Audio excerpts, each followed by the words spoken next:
Hi, welcome back to my channel. ഇന്ന് ചേന ഉപ്പേരി ഉണ്ടാക്കാം. ചേന മെഴുക്ക് പുരട്ടി. ചേന ഒരു 250 ഗ്രാം ഉണ്ട്. ഇത് ഈ ഒരു വലിപ്പത്തിലുള്ള പീസായിട്ട് മുറിച്ച് വയ്ക്കാം.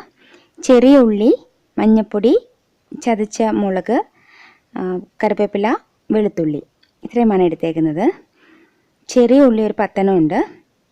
വെളുത്തുള്ളി ഒരു 3-4 ക്ലോസ് വെളുത്തുള്ളി, 1 ടീസ്പൂൺ ഇടിച്ച മുളക്, 1/2 ടീസ്പൂൺ മഞ്ഞൾപ്പൊടി. വെളിച്ചെണ്ണ പാനിൽ ഒഴിച്ചിട്ട് കറിവേപ്പില ഇട്ടു. ഇത് വളരെ എളുപ്പം ഉണ്ടാക്കാവുന്ന ഒരു മെഴുക്ക് പുരട്ടിയാണ്. പക്ഷേ ഇത് കുറേ അധിക സമയം അടുപ്പിൽ വെച്ച് ഫ്രൈ ആക്കി എടുക്കേണ്ടി വരും. അപ്പോൾ ടൈം കൂടുതലെടുക്കും, പക്ഷേ പ്രോസസ്സൊക്കെ വളരെ എളുപ്പമാണ്.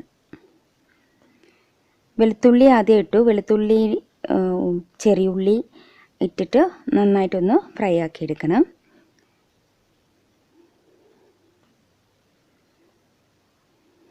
ഇതിലേക്ക് മഞ്ഞൾപ്പൊടി ഇടാം. മുളക്, ഇടിച്ച മുളകും ചേർക്കാം.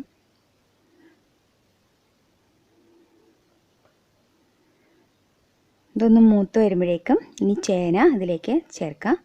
ഇങ്ങനെ മുറിച്ചതായിരിക്കണം. ചെറിയ പീസായിട്ട് മുറിച്ചിട്ട് നന്നായിട്ടൊന്ന് മിക്സ് ചെയ്യാം. ഇതിലേക്ക് ഉപ്പ് ചേർക്കാം.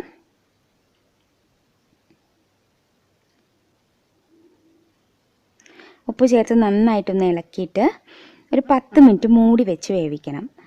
10 മിനിറ്റ് വെച്ചാൽ മതി. അധികം വെന്ത് പോകരുത് ഈ ചേന. പകുതി വേവ് വരെ വേവിച്ച് എടുത്തിട്ട് ഇനിയിപ്പം മൂടി വയ്ക്കുക. 10 മിനിറ്റ് കഴിയുമ്പോൾ അത് തുറന്ന് വെച്ചിട്ട് ഇങ്ങനെ പതുക്കെ പതുക്കെ ഇളക്കി കൊടുത്തുകൊണ്ടിരിക്കണം ഇടയ്ക്കിടയ്ക്ക്. എപ്പോഴും ഇളക്കണ്ട. ചെറിയ തീയിൽ സിമ്മിലാക്കി ഫ്ലെയിം വെച്ചിട്ട് അതിൽ വയ്ക്കുക. ഇടയ്ക്കിടയ്ക്കൊന്ന് ഇളക്കി കൊടുക്കുക. അത്രയേ ഉള്ളൂ. അങ്ങനെ ആ തീയിലിരുന്നിരുന്നാണ് ഇത് ഫ്രൈ ആവുന്നത്. അധികം എണ്ണ നമ്മൾ ഉപയോഗിച്ചിട്ടില്ല. 2 ടീസ്പൂൺ എണ്ണയേ ഉള്ളൂ. അപ്പോൾ ഈ നോൺ സ്റ്റിക്ക് പാൻ ആകുമ്പോൾ ഒട്ടും അടിയൊന്നും പിടിക്കില്ല. അതുകൊണ്ട് ഇങ്ങനത്തെ പാൻ ഉപയോഗിക്കുന്നതായിരിക്കും നല്ലത്. എന്നിട്ട് ഇങ്ങനെ ഇളക്കി കൊടുത്ത് ഇങ്ങനെ ഇട്ടേക്കുക. കുറച്ച് കഴിയുമ്പോൾ വീണ്ടും ഇളക്കി കൊടുക്കുക. ഇതിപ്പം നമ്മൾ ഉണ്ടാക്കുമ്പോൾ, നമ്മൾ ചോറൊക്കെ ഉണ്ടാക്കുമ്പോൾ ഫസ്റ്റ് തന്നെ ഇതും വയ്ക്കുക ഒരു അടുപ്പിൽ. അപ്പോൾ നമ്മളുടെ ജോലിയെല്ലാം കഴിയുമ്പം ഇതും റെഡിയാവും. അല്ലാതെ ഇതിങ്ങനെ ചെയ്തുകൊണ്ടിരിക്കുമ്പോൾ നമുക്കത് പറ്റില്ല.